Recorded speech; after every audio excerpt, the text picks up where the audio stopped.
అంకమరావు గారు మనం చూసుకుంటే ఏదైతే మోంతా తుఫాన్ వచ్చి ఇంత బీభత్సం సృష్టించిన తర్వాత సుడిగాల్లాగా వచ్చి తుఫాన్ అంత వేగంతో మళ్ళీ బెంగళూరుకి వెళ్ళిపోయాడు. మళ్ళీ ఏం గుర్తొచ్చి మళ్ళీ ఇప్పుడు వచ్చాడు, ఏం చేద్దామని వచ్చాడు? సరే వచ్చినోడు వచ్చాడు, కానీ గతంలో సింగేని తొక్కించినట్టు ఈసారి ఏమన్నా తొక్కిచ్చి ఒక సింపతి గెయిన్ చేయబోతున్నాడా అనేది మాత్రం ఇప్పుడు బాగా చర్చించుకుంటున్నారు. దాని గురించి మీరు ఏం చెప్తారు? అంటే ఇక్కడ మళ్ళీ తుఫాన్ రాదు, గాలులు రావు కాబట్టి వచ్చాడు.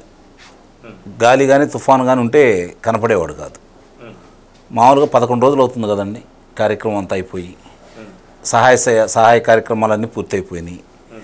ఈ రోజు నుంచి ధాన్యాన్ని కూడా కొనమని ప్రభుత్వం నిర్ణయం ప్రకటించింది. ఏమి జరగలేదని ఇప్పుడు వచ్చాడనేది అతనే చెప్పాలి ఇన్ని రోజుల తర్వాత. పోనీ ఆ రోజు ఇక్కడి నుంచి ఎందుకు వెళ్ళాడు బెంగళూరు? చంద్రబాబు నాయుడు గారేమో తుఫాన్ అయిపోయిన మహడ రోజే ఇంకా పూర్తిగా వర్షాలు తగ్గతలికి ఏరియల్ సర్వే అన్నాడు, రైతుల దగ్గరికి వెళ్ళాడు, ఒకసారి కూర్చోబెట్టారు వీళ్ళందరినీ, బాధితులందరినీ. వాళ్ళందరి దగ్గర కూడా వెళ్ళి పరామర్శించాడు కదా, నిర్వాసితులందరి దగ్గరికి వెళ్ళి. అంటే ఇక్కడ చంద్రబాబు నాయుడు గారు ఆ పని చేశాడు. వాస్తవంగా ఆయనకంటే ఎక్కువ పని చేయాల్సింది జగన్మోహన్ రెడ్డి. మామూలుగా ఒకటి గమనించుకోవాలి మనం, అతనికి 11 స్థానాలే వచ్చినా ఈ రాష్ట్రంలో ప్రధానంగా తెలుగుదేశం పార్టీకి వ్యతిరేకమైన పార్టీ అదే కదా, శాసనసభ్యులు కూడా ఉంది కూడా ఆ పార్టీకే కదా. కాబట్టి వాళ్ళు చేయాల్సిన బాధ్యత ఏంటి? నిజంగా ప్రభుత్వం తరపున ఏదైనా పొరపాట్లు జరుగుతూ ఉంటే, ఈ మామూలుగా ఈ తుఫానుకు సంబంధించిన దాంట్లో ఏదన్నా లోటుపాట్లు ఉంటే, సరైన సమయంలో వాళ్ళకి సహాయం అందకపోతే, సహాయం అందని వాళ్ళు ఎవరన్నా ఉంటే ప్రభుత్వం దృష్టికి తీసుకొచ్చి వాళ్ళకి సహాయం అందజేసే విధంగా చర్యలు తీసుకోవాల్సిన బాధ్యత ప్రభుత్వం కంటే కూడా ఎక్కువగా వీళ్ళకు ఉంటుంది. అసలు అవకాశం లేకుండా వీళ్ళే చేస్తున్నారు. ప్రభుత్వం వీళ్ళే అవుతున్నారు, ప్రతిపక్షం వీళ్ళే అవుతున్నారు. కాబట్టి అవకాశం లేకుండా చేసుకుంటూ వెళ్ళిపోతున్నారు. కాబట్టి అతనికి ఇక్కడ ఏం చేయడానికి ఏమి లేదు. ఇప్పుడు కార్యక్రమాలు అన్నీ పోయినాయి. చంద్రబాబు నాయుడు గారేమో పెట్టుబడుల కోసం అలాగే వేరే కార్యక్రమాలు ఆయన ఉన్నాడు.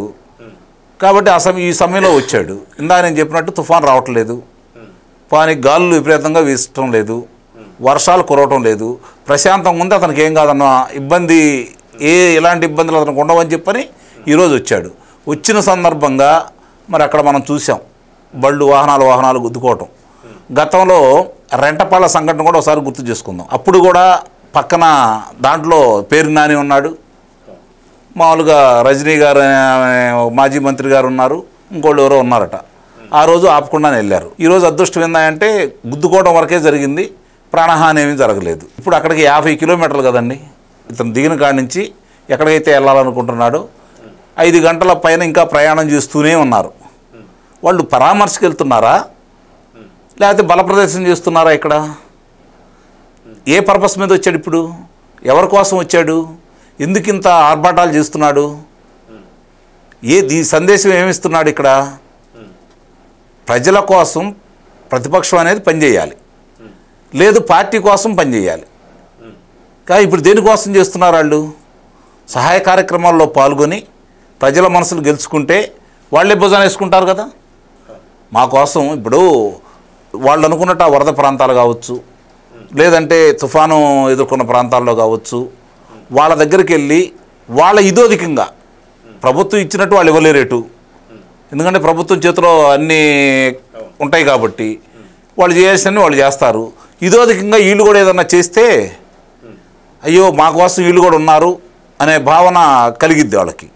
ఇదే రైతులు అతని ప్రభుత్వంలో ఉండగా 5 సంవత్సరాలు కలుసుకునే అవకాశం ఎవరికన్నా ఇచ్చారా? మరి ఈరోజు రైతుల దగ్గర చంద్రబాబు నాయుడు గారు ఎట్లా వెళ్ళాడు? పొలాల్లోకి వెళ్ళాడు. పవన్ కళ్యాణ్ గారు పొలాల్లోకి వెళ్ళాడు, పొలాల్లోకి వెళ్ళి పంట పరిశీలించాడు, వాళ్ళతోటి మాట్లాడాడు. ఈయన ఓ సెట్టింగ్ వేయించుకొని పరదాలు కట్టుకొని ప్రత్యేకంగా కొంతమందిని వాళ్ళని పిలిపించుకొని ఆ పొలం చూడటానికి కూడా దాని ముందు స్టేజీ వేసుకొని గ్రీన్ కార్పెట్ పరిచేసి చేశాడు గతంలో ఆయన. చంద్రబాబు నాయుడు గారికి ఏమీ తెలియదు కదా, ఈ షోపటప్పులు ఇవన్నీ ఆయన గురించి పెద్దగా ఆలోచించాడు కదా. ఆయన కాడికి జలం జనం జలం జనం ఇదే కదా ఆయన గోల. సందట్లో సడేమియాలాగా ఆయన తెలంగాణలోని ఇప్పుడు ఈయన వచ్చాడు. ఈయన వచ్చినందుకు నీకు ఇప్పుడు పర్యటన జరిగేంత ప్రాంతం మొత్తం మీరు పరిశీలించండి. నిజంగానే కాస్తో కూస్తో ఏదో ఒక మూల ఎప్పుడన్నా సరే ఒక్కసారి వీళ్ళు మంచి పని చేస్తారేమో అని ఆశగా ఎదురు చూసే వాళ్ళకి ఇలాంటి పర్యటనల వల్ల వాళ్ళకు స్పష్టమైనటువంటి ఆలోచన వచ్చింది. ఇతను మారడు, ఇతని గురించి మనం ఆలోచించకూడదు, మనం చేసిన పని రైట్, 11 స్థానాలకు పరిమితం చేశాం, ఆ 11 కూడా లేకుండా ఎలా చేయాలని చెప్పని ఈరోజు ప్రజలు ఆలోచిస్తున్నారు.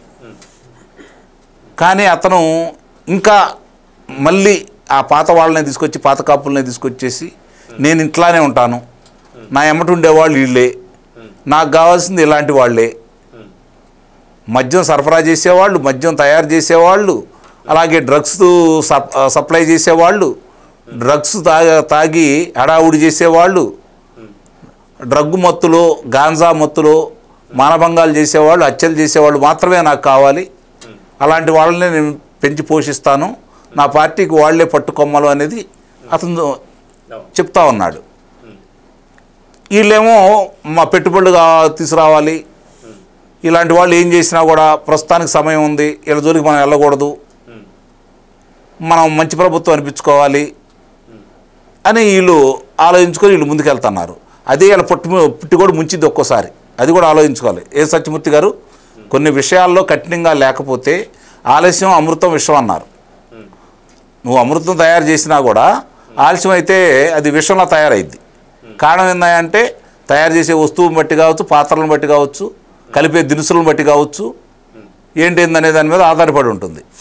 ఆ దినుసులు కలిపే వ్యక్తిగా ఈరోజు చంద్రబాబు నాయుడు గారు అక్కడ ఉన్నారు, ఆ దినుసుల్ని ఏరుకునే వ్యక్తిగా లోకేష్ బాబు గారు ఉన్నారు. అంతే కదండి. వాళ్ళు అందజేస్తే వాటిని కలిపి అందరికీ అందించే కార్యక్రమంలో తండ్రి కొడుకులు ఉన్నారు వీళ్ళు. మరి అలాంటప్పుడు ఎన్ని జాగ్రత్తలు తీసుకోవాలి? దగ్గరికి పురుగులు రానియకూడదు, పాములు రానియకూడదు, దోమలు రానియకూడదు, క్రిమికీటకాలను రానియకూడదు. అది జాగ్రత్త చూసుకోవాల్సింది వీళ్ళే కదా. పొరపాటున కనురెప్ప పాటులో దాంట్లో కలిపేశారనుకోండి, విషయం అవుతుంది కదా అమృతమైనా కూడా. కాబట్టి ఇక్కడ చేయాల్సిన కార్యక్రమం ఏంటి? అభివృద్ధితో పాటు పరిశ్రమలతో పాటు వాటిని నిరోధించటానికి అసత్యాలు ప్రచారం చేసే వాళ్ళ మీద కఠినమైన చట్టాల ద్వారా కఠినమైన చర్యలు తీసుకుంటే కదా మీరు ముందుకెళ్ళేది. ఈరోజు అంతమంది జనాభా కనపడుతున్నారు అంటే ఏంటి? వాళ్ళకి ఏ విధంగా ప్రిపేర్ చేస్తున్నారు? వాళ్ళకి జనబలం లేదని వాళ్ళకి తెలుసు, కానీ ఉంది అని చెప్పి ఎందుకు చూపించుకుంటున్నారు? తటస్థులు దూరం కాకుండా వాళ్ళని దగ్గర చేసుకోవడానికి. వీళ్ళు బలం పెరుగుతుందేమో. సహజంగానే ఎప్పుడైనా గుర్తుపెట్టుకోండి, గెలుపు నావకల్లే అందరూ ప్రయాణం చేస్తారు ఎక్కువ మంది. కానీ ఆ గెలుపు వాళ్ళ ముంగిట ఉంది అని చెప్పని నిరూపించుకునేది ఎప్పుడు? బల ప్రదర్శన జరిగేటప్పుడు. వాళ్ళు ఇక్కడ అదే బల ప్రదర్శన కావాలని పదే మీరు చూడండి. సత్యమూర్తి గారు మీరు కూడా చాలాసార్లు చెప్పినట్టున్నారు, ఎక్కడికి వెళ్ళినా ఆ 9,000 7,000 మంది ఉంటారు.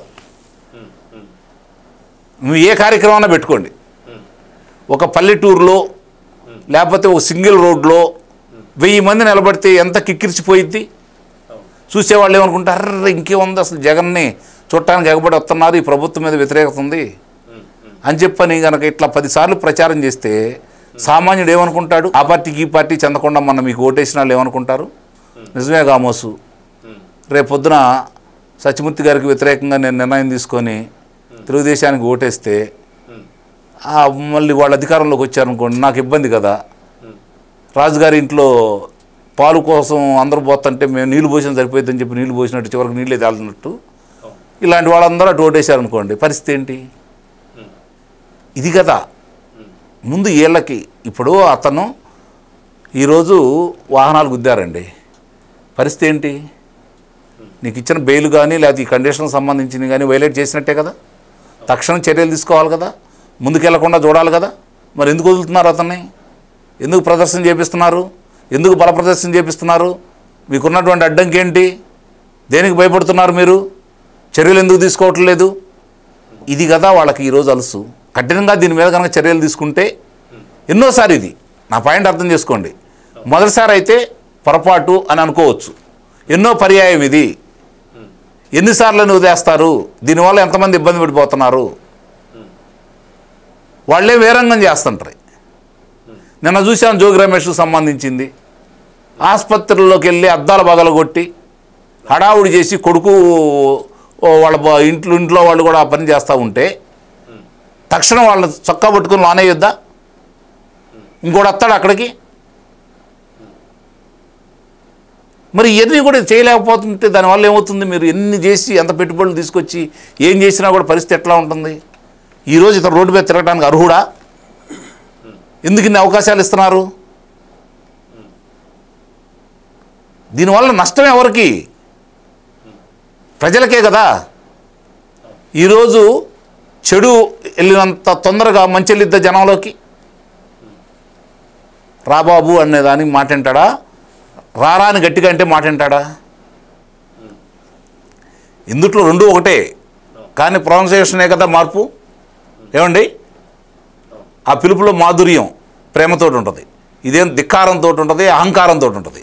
కానీ దీన్ని చూస్తే భయపడతారు కదా వాళ్ళు. ఇప్పుడు వాళ్ళు అలాంటి వాళ్ళనే కదా తయారు చేస్తుంది. రేపు పొద్దున మన మాట ఎందుకంటారు వాళ్ళు? అలాంటి వాళ్ళే కదా వాళ్ళకి నచ్చేది. అలాంటి వాళ్ళు తప్పు చేస్తున్నారు, ఇదిగో ఇతనికి శిక్ష ఇస్తున్నాము అని చెప్పని చూపిస్తే ఆ మార్గానికి వెళ్లకుండా ఉంటారు కదా. ఈరోజు మనం చేసే ప్రతి పని కూడా ఎలా ఉండాలి ఏంటనే దాని మీదే మన భవిష్యత్తు, రాష్ట్ర భవిష్యత్తు ఆధారపడి ఉంటుంది కదా. కాబట్టి ఈ విషయంలో పెద్దలు అందరూ కూడా ఒక నిర్ణయానికి రావాలి. ఏం జరుగుతుంది, అతను స్వేచ్ఛగా వదిలిస్తే ఏం జరుగుతుంది? స్వేచ్ఛ ఇవ్వచ్చు, స్వతంత్ర భారతదేశంలో ఇవ్వాలి, కానీ దానికి కొన్ని పరిమితులు అనేది ఉంటాయి కదా. అంటే ఈరోజు గతంలో అతను చేసిన పర్యటన చూసి బాధపడి మాట్లాడుతున్నాను నేను. అతని మీద వ్యక్తిగతంగా నాకు ద్వేషం అంటూ ఏం లేదు. రాష్ట్రాన్ని ఈ విధంగా చేశాడు కాబట్టి రాష్ట్ర ద్రోహి, కాబట్టి నాకు శత్రువే. ఎందుకంటే 20 సంవత్సరాలు ఇరిక్కిపోయాం మనం, అక్షరక్రమంలో ముందున్నాం, ఆదాయ మార్గంలో వెనకబడిపోతున్నాం, మనకు రాజధాని లేదు. ఎన్నాళ్ళు మనకి ఈ బాధలు, ఎన్ని అడ్డంకులు అతను.